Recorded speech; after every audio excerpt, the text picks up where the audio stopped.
Hey everybody, this is George Jibaru, head artist, Third Level Productions, where I draw webcomic How Can I Help You? And we are online at howcanihelpyoucomic.com. This is some commentary on a side project. The web page here, the YouTube page is for How Can I Help You? A little bit of behind the scenes of how I work and how I produce the comic. But I also do side projects like this because why not? It's fun. This is for Comic Tropes YouTube page, where Chris over there does some amazing work. I recommend you check it out. In fact, you're here, you're probably here because of him. Anyway, so yeah, this is Superman and a throwback to Crisis number 7, George Perez. And you might see the cover pop up here and there. It's used as reference. I'm going to tell you that this is not going to be my best one, ladies and gentlemen. I'm sorry. Two big chunks of this did not capture. Screen capture software OBS is free. You get what you pay for. So the pencils and the inks. But I'll take you through a little bit of it to catch you up to speed. Right now, I'm just kind of farting around with the inks, making shapes cleaner, that kind of thing. You might have saw when the video opened a blob or two or three, which would have been just me sort of blocking in a silhouette of the two figures. I work that way a lot, especially if I'm going digital. Digital versus traditional. I'm not crazy about digital inking. I think this would have came out way cleaner if it was done by hand or more interesting anyway. But it got the job done, and it's quick, and you get to tinker with it a little bit, which can sometimes be good and sometimes be your downfall. But um, just for speed, I wanted to get this one kind of quick. We did this one all digital. Follow George's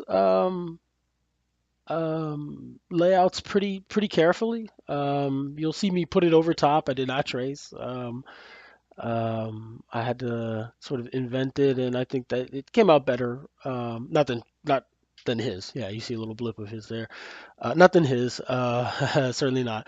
But that it came out better than had it been traced or followed exactly. I want to put it in my style.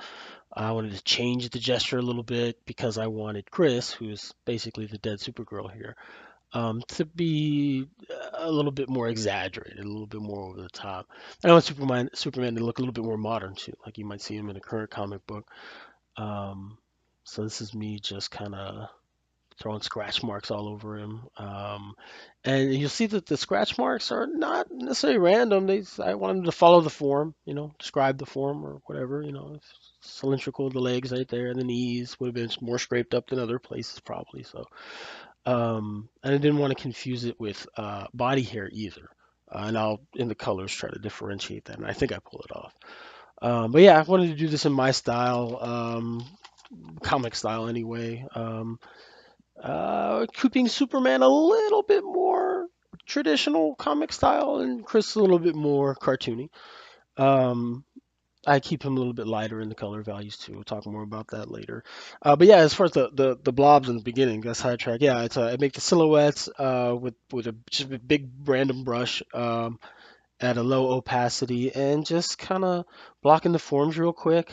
George Perez gave me a pretty decent guideline. It's kind of easy. Um, so posing them anyway. Um, so yeah, I want to throw it in my style. I went over it with pencil, Photoshop pencil, um, just tightening it up. You caught the pencils probably at the beginning after those blobs came in. The inking wasn't all that spectacular. It was or anything special really. It was just sort of following over the pencil lines. I would do that probably differently, working traditionally. Maybe keep the pencils a little bit more loose and invent a little bit more with the inks.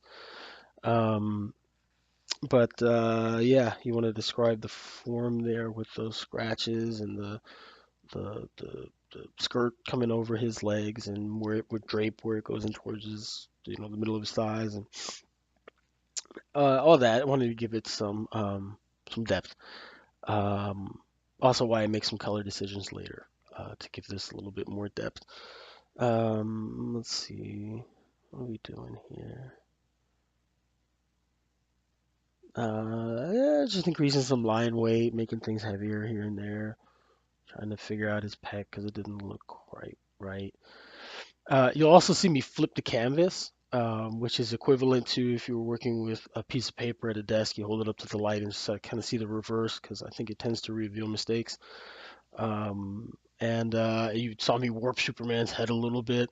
I didn't do liquify or anything like that. I promise you guys, I'm no Photoshop pro. I just try to treat it like I would treat a drawing board, basically, but with all the advantages of all the digital shortcuts and so forth, and the color, really.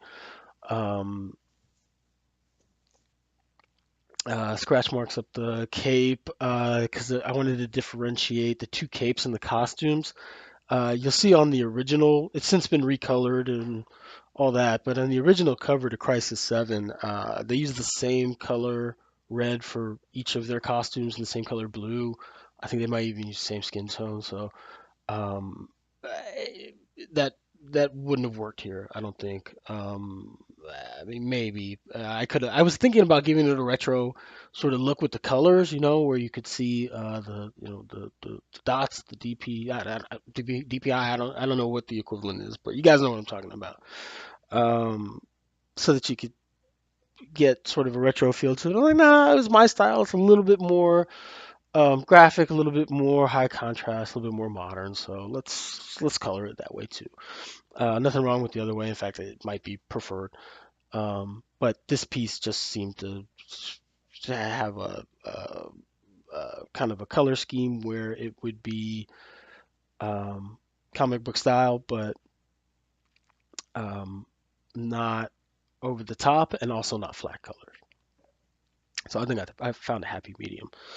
Um, this is probably not the way you would do. See, this is what I'm saying. I'm not a Photoshop expert. This is not how you would do proper screen tone effect in Photoshop. There's some option in filters or something, but I couldn't find it, so I just grabbed a pattern and I just threw it in there, and I got rid of any uh, pixelation on it, and so I could just turn it into um, bitmap. That's what I do here. See, I've went to the threshold, and then that's why the brushes that I'm using here doesn't really matter, because they all end up getting turned into that vector. I'll get called out on this, I know it. But yeah, without the aliasing, the sort of gray halo that goes around any solid black line that you try to put down when you're working in Photoshop. I work with the brush like that initially. I don't really care about all that stuff. I kind of like a little bit of a painterly effect. The opacity I set to maybe like 87-ish to 95-ish. Um, and I use like I think it's a pencil brush, but I don't know where I got it. But it works on most stuff.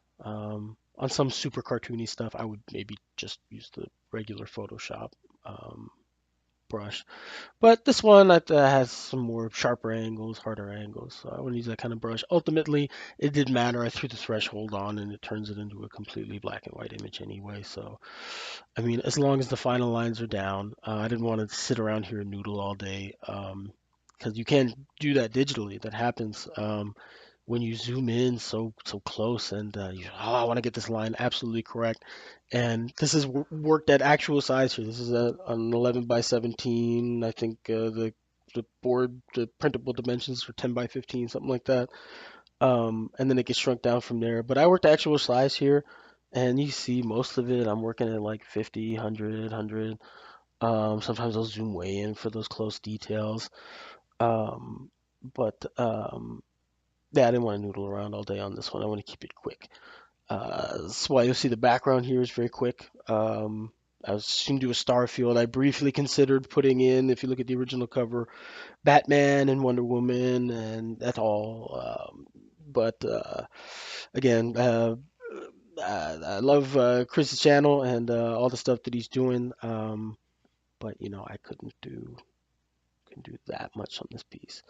But I wanted to emulate it and keep it graphic, so we did a star field. I know there's probably a better way to do the stars. I just got lazy. I tried a big spray brush and it didn't quite work. I work it in here and there, there. You see it.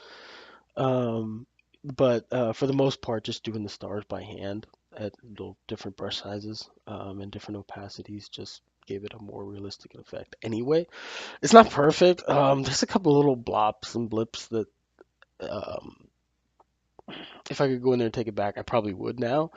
Um, but they look like shooting stars or comets, something, right? Anyway, this is me putzing around with the ground. I didn't know quite what to put them on. I put them in a little bit of a different perspective than the original cover. It had him, I think, at a lower camera angle. Um, but I wanted to draw Soup's feet and his boots, just because, yeah, let's do it. Feet are tough. Nobody likes drawing feet, but um, I think you got to do it. Hands, I don't think I was as successful with Chris's right hand. Um, so got to keep working on them. They're cartoony, but they should still be believable enough. Color, yeah. This is mostly what this video is about. There's a lot of me noodling around with the inks and trying to, um, but not too much, right? But make them look just nice and solid and clean. And then the colors, just flattening them in. I'm sure the pros work very differently than I do. This is again, I treat it like a drawing board as much as I can, like an actual drawing board, because you know I'm lazy and I don't know all the, or I don't, I know some of, but don't always go through, the different layers and the masking and different brush effects and things like that. I'm pretty old school. I just kind of throw the colors on top of themselves on one layer. Um, but I think the end result's okay. I know it can be better. The color work maybe it's interesting. Until I started getting on Photoshop, I didn't do much color. Colored pencil, sure, and you have to understand the values, and I do watercolor. But ink and wash and just pencil drawing and ink. Was always my passion. Let somebody else color it in, if at all. But now, the color has so much of an influence on the mood of the piece and where your eye goes. And if you just drop the color in and call it a day, um, I don't think you're enhancing the line art. You're taking away from it.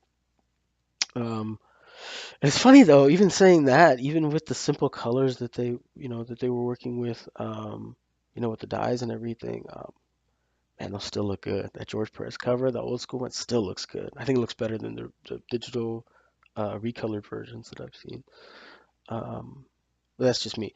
However, I couldn't do that light blue for both of them, and I know I went a darker blue on Superman than DC probably publishes right now. But it just looked much more grounded, and I had to separate his costume from Chris's, and I wanted Chris's to be light versus being dark, because he's the more cartoony one, and I wanted Superman to be um, a little bit more serious there. But at the same time, I wanted to give that face. Um, I mean, he's really broken up. I mean, him and Super Chris, Super Chris girl. They went to battle a lot.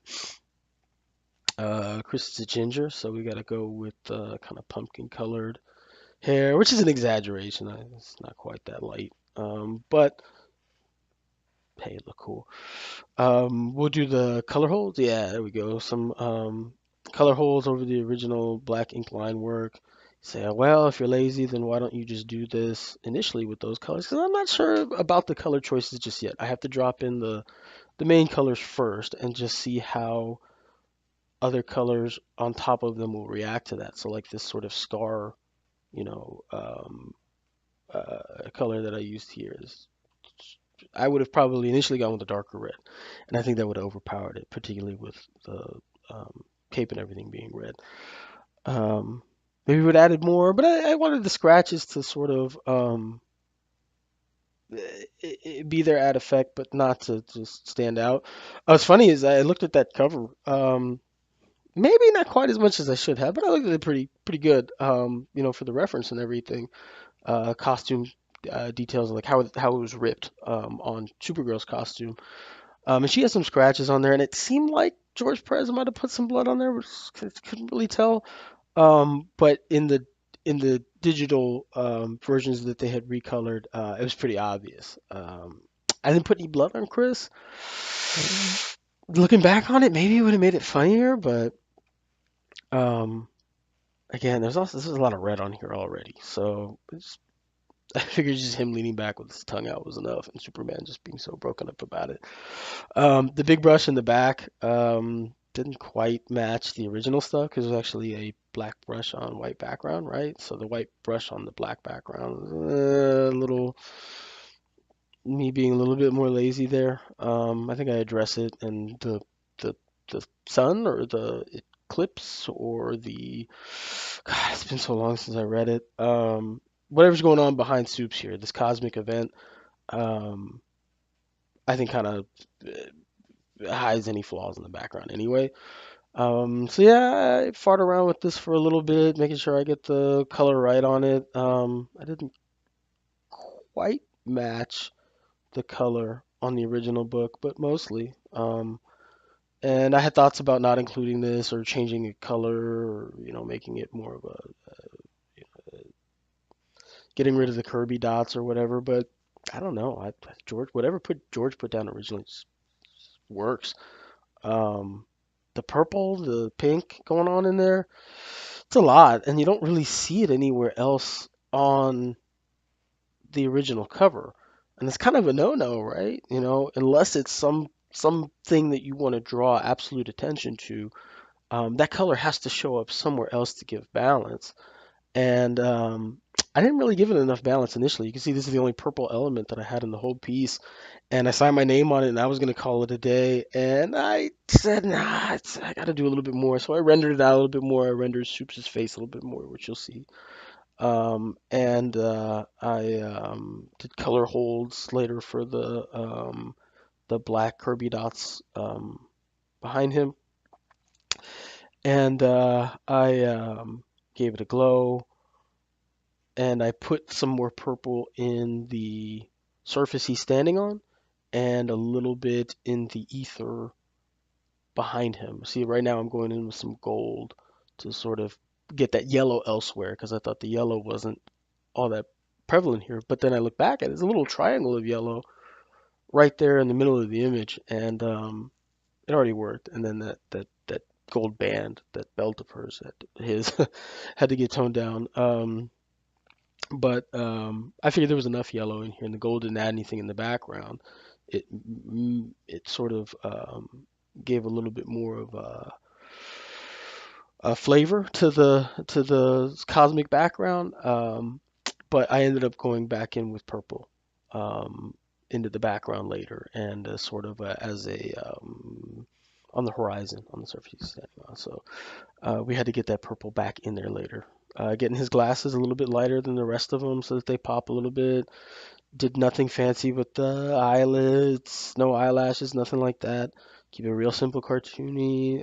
Some color holds here for his beard so that it's not black, but that it's not as light as his hair.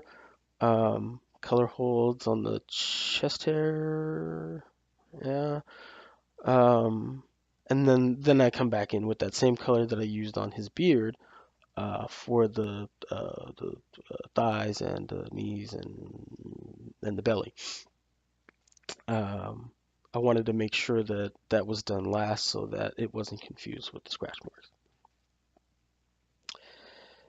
And there's some orange to the costume, to hers anyway, or there will be. We may have not gotten to that yet. Um, but yeah, as far as color choices, I want to block it in, flat it in first, and then get the values down right, and that's what we're gonna do right here. We're gonna get the highlights in, and I don't paint them in, at least not with this one. I just do the cuts with the select tool and or the lasso tool. Um, Make them a little bit fuzzy, not too sharp on this one. Again, I wanted to keep the colors a little bit brighter. They're a little bit of with Todd Knock, a fantastic professional comic book artist that has a great YouTube channel. Uh, um, he calls it the Skittles effect, where he uses a lot of Copic markers, which are awesome. I try to treat this sort of like a Copic thing here. Um, um, it's where did we go with this one? Oh, the Skittles effect, because it's so bright. They look like Skittles right out of the bag. I was actually going to call it a day. I was going to leave it at that. I was going to leave it real ultra um, bright and cartoony, and then I came back in and I rendered it out a little bit more um, to give it a little bit more depth, weight. Came in with black to make sure that it wasn't too bright. I kept Superman's hair real simple, just old school, slick back with the curl. Curl was definitely prevalent, not ridiculous. I wanted to do the cleft chin, and I don't know how the cleft chin didn't quite make it in here. I don't know. I spent like 6 hours looking at this thing, and I don't know. Anyway, now I'm going in and doing the shadows. Um, the black is already laid down. It's not too complicated, just going on the opposite side.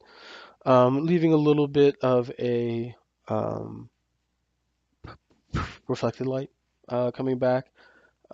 Which actually, when you make these selections, if you make them wrong, then like right here where I do this wrong, um, the shadows don't look right on the black. See, like on his thighs, particularly his right thigh, it kind of looks like that the inked shadow is sitting on top of another surface below, and then the darker blue is sort of that underneath, right? And it just didn't look quite right. So I come in with the black and make it a much more subtle gradation. And I do that everywhere, and I think it made it better. You can be the judge of that. There was a point in here where I was gonna call it a day and then come back and we'll see if we can find it. I didn't save that version, but I think these are choices that artists make, right? It's not always about drawing what you see, and it's something I'm still learning right now. It's like it's not about drawing what you see or necessarily duplicating something. It's about drawing what you want the viewer to see, and it's kind of cool to have that power. So I just draw the attention to the places that I wanted to, and just kind of drop everything else, or most everything else. I think the little details like all the scratch marks and things like that um, add.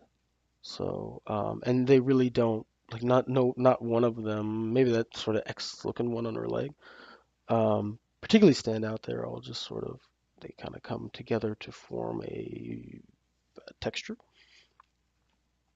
The tears were tough. I didn't know what to do with the tears initially. Um, I just kept them real simple, just streaming right off of his eyes.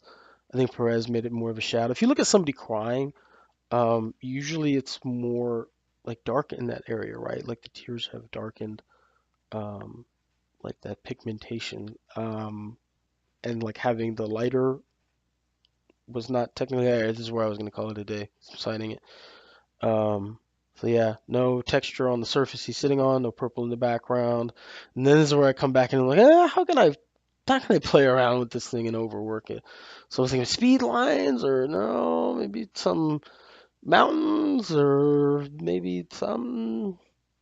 So I think ultimately it was a better move to come back in, but um, yeah, the mountains and stuff. I was like, nah, so the perspective was already kind of weird, so I didn't want to throw it off. I'm sure it's technically out of perspective because he would be standing on something that's like the size of, I don't know, like a humongous sphere that could fit inside of it, like a gym, you know?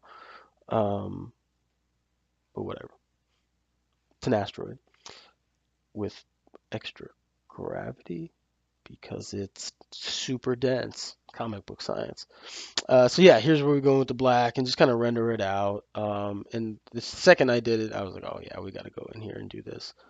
I also had to fix the abs. His abs weren't even.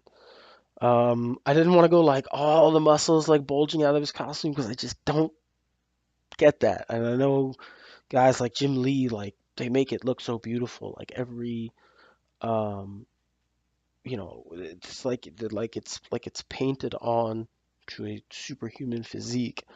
Um, and mine isn't like photorealistic by any means. There's not a whole lot of folding in the fabric. The fabric, his cape, right? It's very graphic. It's a couple of lines, a couple of sort of wedge shapes. But at the same time, like if you're wearing costuming, even if it's like a super thin leotard, which as a superhero is ridiculous. Um, I if like it shouldn't be some sort of like like if you're smart, it's like you're dressed like a soldier, right? You have Kevlar and a helmet and goggles, right? But no, you have superhuman powers, or you're super smart or super rich and you want to fight crime, you get a leotard because, of course, that's going to keep you safe. And when it's bright and you're fighting at night, anyway, we love comics, right? Um, but yeah, the tears are not realistic because they're like streams of water coming down his face. But it was the best way to convey the tears, especially at a distance. I could have gone dark, but this just it's more fun. And it's like real waterworks, right? Because Superman's really broken up. Yeah, and I think kind of shaping his eyelids out and giving him a little bit more of a brow and shaping his nose a little bit um, made it better. The eyes, this was tough. I noodle around with this a little bit because you don't want them to look too open, and you don't, I debated how thick I wanted the eyelashes and how much like wetness I wanted in there. Um, and Yeah, that it's take down the opacity a lot and just little subtle is what I settled on, I think, because at a distance that didn't look right. It looked like he was looking off into his upper left, and I didn't want that. Um, so I kind of kept it at a lower opacity. The hair, I don't know. Looking back on it, I might have kept the sort of more graphic, old school, just blue hair. But at a distance, I think this works better. And that's it. I appreciate you guys sitting with me, and listening in on how I do this stuff. I think it kind of came out kind of cool. And as Chris would say at Comic Tropes, keep reading comics. Oh, no, I can't steal his line. My bad. Peace.